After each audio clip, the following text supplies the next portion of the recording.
L'experiència va començar per un projecte que fèiem al Club Social que es deia Tastet de Lleure, i l'objectiu del Tastet de Lleure era que els usuaris del club coneguessin les diferents associacions que hi ha al territori, perquè Tàrrega té moltíssimes associacions, llavors pensàvem que era interessant que no només fessin coses al club, sinó que sortissin i que coneguessin associacions que potser ells no sabien que hi eren i que realment els hi podien agradar.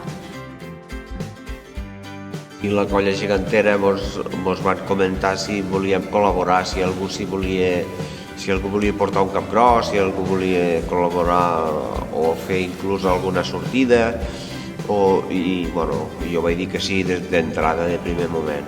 L'objectiu principal jo crec que és que ells se sentin que formen part de la comunitat.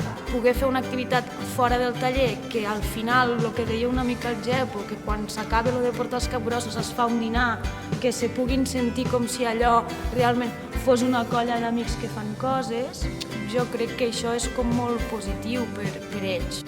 Fa 2 anys que també participo als capgrossos, també estic enamorada del dimoni i els companys, de tant en quan m'enfado, em diuen Càndida, la dimonieta.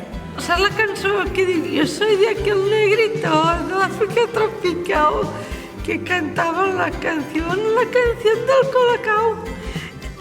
Em va fer gràcia el negrito i des que som dels capgrossos vaig voler portar el negrito.